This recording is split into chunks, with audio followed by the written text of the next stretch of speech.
हमारा ब्रह्मांड, धरती, जीव, जंतु, प्राणी और मनुष्य सभी का निर्माण 8 तत्वों से मिलकर हुआ है।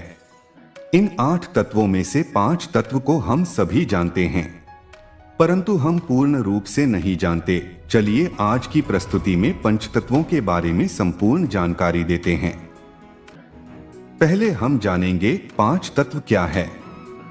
इसके बाद हमें पंचतत्वों का सहयोग क्यों चाहिए तथा मानव शरीर में पंचतत्वों की संरचना क्या है, इसके बारे में जानेंगे। हिंदू धर्म के अनुसार इस ब्रह्मांड की उत्पत्ति क्रम इस प्रकार है: अनंत, महत, अंधकार, आकाश, वायु, अग्नि, जल, पृथ्वी। अनंत जिसे आत्मा कहते हैं। पृथ्वी, जल, वायु, अग्नि, आकाश, मन, बुद्धि और अहंकार यह प्रकृति के 8 तत्व हैं। यह सभी की उत्पत्ति आत्मा या ब्रह्म की उपस्थिति के कारण हुआ है। हिंदू धर्म के अनुसार इस ब्रह्मांड की उत्पत्ति क्रम इस प्रकार है: अनंत, महत, अंधकार, आकाश, वायु, अग्नि, जल, पृथ्वी। अनंत जिसे आत्मा कहते हैं। पृथ्वी, जल, वायु, अग्नि, आकाश, मन, बुद्धि और अहंकार यह प्रकृति के 8 तत्व हैं। यह सभी की उत्पत्ति आत्मा या ब्रह्म की उपस्थिति के कारण हुआ है। आकाश के पश्चात वायु, वायु के पश्चात अग्नि, अग्नि के पश्चात जल, जल के पश्चात पृथ्वी, पृथ्वी से औषधि, औषधियों से अन्न, अन्न से वीर्य, वीर्य से पुरुष अर्थात शरीर उत्पन्न होता है। पहला है पृथ्वी तत्व। पृथ्वी तत्व वो तत्व है जो बाकी के सभी तत्वों के विकसित होने का आधार है और ये हमारी भौतिकता का भी आधार है। इसे जड़ जगत का हिस्सा कहते हैं। हमारा शरीर जो दिखाई देता है वह भी जड़ जगत का हिस्सा है। इसी से हमारा भौतिक शरीर बना है, लेकिन उसमें तब तक जान नहीं आ सकती जब तक कि अन्य तत्व उसका हिस्सा न बने। जिन तत्वों, धातुओं और अधातुओं से पृथ्वी बनी है, उन्हीं से यह हमारा शरीर भी बना है। दूसरा है जल तत्व। जल से ही जड़ जगत की उत्पत्ति हुई है। जिस तरह की धरती पर जल विद्यमान है, उसी तरह हमारे शरीर में लगभग 70% जल विद्यमान है। जितने भी तरल तत्व जो हमारे शरीर और इस धरती पर बह रहे हैं, वो सब जल तत्व ही है। चाहे वो पानी हो, खून हो या वसा हो, शरीर में बनने वाले सभी तरह के रस और एंजाइम जल तत्व है। तीसरा है अग्नि तत्व। अग्नि से जल की उत्पत्ति मानी गई है। हमारे शरीर में अग्नि ऊर्जा के रूप में विद्यमान है। इस अग्नि के कारण ही हमारा शरीर चलायमान है। अग्नि तत्व ऊर्जा, ऊष्मा, शक्ति और ताप का प्रतीक है। हमारे शरीर में जितनी भी गर्माहट है वो सब अग्नि तत्व ही है। यही अग्नि तत्व भोजन को पचाकर शरीर को निरोगी रखता है। ये तत्व ही शरीर को बल और शक्ति वरदान करता है। भारतीय संस्कृति में आग तत्व को अग्निदेव का रूप माना जाता है तथा अग्नि को जीवन देने वाले और जीवन लेने वाले दोनों ही रूपों में दर्शाए गए हैं।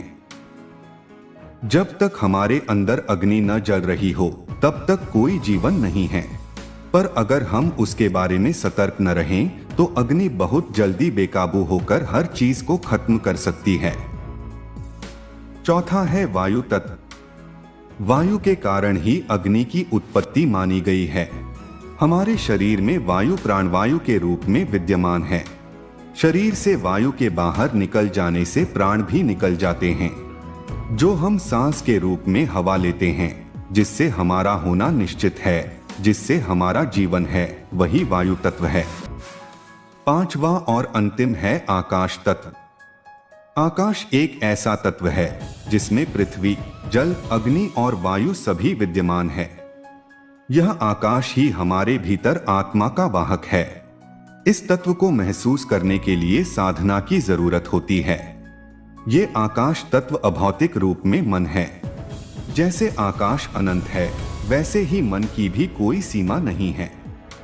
जैसे आकाश में कभी बादल, कभी धूल और कभी बिल्कुल साफ होता है, वैसे ही मन में कभी सुख कभी दुख बिल्कुल शांत रहता है। ये मन ही आकाश तत्व का रूप है जो हमारे शरीर में विद्यमान है। इन पंच तत्व से ऊपर एक तत्व है जो आत्मा है, जिसके होने से ही ये तत्व अपना काम करते हैं। इन्हीं पांच तत्वों को सामूहिक रूप से पंचतत्व कहा जाता है।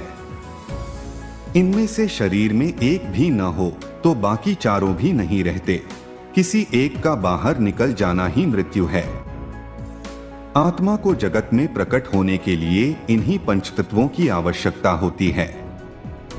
जो मनुष्य इन पंचतत्वों के महत्व को समझकर इनका सम्मान करता है, वह निरोगी रहकर दीर्घजीवी होता है। चलिए अब जानते हैं कि हमें पंचतत्वों का सहयोग क्यों चाहिए। इन पंचतत्वों के सहयोग के बिना आप चाहे जितना संघर्ष कर लें, कुछ नहीं हो सकता। सिर्फ उनके सहयोग से ही मूल पहलुओं से लेकर सबसे ऊंचे पहलू तक आपका जीवन का संभावना बनता है। इन पंचतत्वों पर हम पूरी तरह महारत पा सकें, इसके लिए योग साधना करने की जरूरत होती है। मनुष्य का तंत्र एक दरवाजे की तरह है। आप दरवाजे की किस तरफ हैं, ये समय और स्थान के संदर्भ में आपके जीवन की हर बात को तय करता है। हर दरवाजे के दो पहलू होते हैं। पहला, अगर आपको हमेशा बंद दरवाजे मिलते हैं तो आपके लिए दरवाजे का मतलब वो चीज है जो आपको रोकती है। दूसरा, अगर आपको दरवाजे खुले मिलते हैं तो दरवाजा आपके लिए वह चीज है जहां से आपके लिए कहीं पहुंचने की संभावना बनती है। दोनों ही स्थितियों में दरवाजा वही है जिसे हम योग साधना कहते हैं। आप इस शरीर को एक बड़ी संभावना के रूप में देखते हैं या एक बड़ी बाधा के रूप में, ये इस बात पर निर्भर करता है कि ये पांच तत्व आपको कितनी मात्रा में सहयोग दे रहे हैं। आपका व्यक्तिगत भौतिक शरीर आपको अंतिम संभावना की ओर ले जाने के लिए पहला कदम बनाता है या कोई बाधा बनाता है, ये मूल रूप से इस बात पर निर्भर करता है कि आप इन पांच तत्वों को कैसे संभालते हैं। आपको ये समझने की बात है कि मनुष्य होना ही अपने आप में एक बहुत बड़ी बात है, परंतु मनुष्य होना कोई बड़ी बात तब बनेगी जब आप अपनी मनुष्यता को और इस मानव तंत्र को एक संभावना की तरह इस्तेमाल करना सीखेंगे, न कि इसे किसी बाधा की तरह देखेंगे। अंत में जानते हैं कि मानव शरीर में पंचतत्वों की संरचना क्या है। अगर आप रहस्यमयी गूढ़ आयामों को हासिल करना नहीं चाहते तो आपको इन पांच तत्वों में से आकाश तत्व के बारे में सोचने की जरूरत नहीं है। पंचतत्वों में आकाश 6% है, बाकी के 4 में से पानी आपके शरीर का 72% भाग है, मिट्टी 12% है, वायु 6% और अग्नि 4% है। अच्छी तरह से जीने के लिए बाकी के 4 तत्व पर्याप्त हैं। 5वां तत्व आकाश उनके लिए महत्वपूर्ण नहीं है जो बस अच्छी तरह जीना चाहते हैं।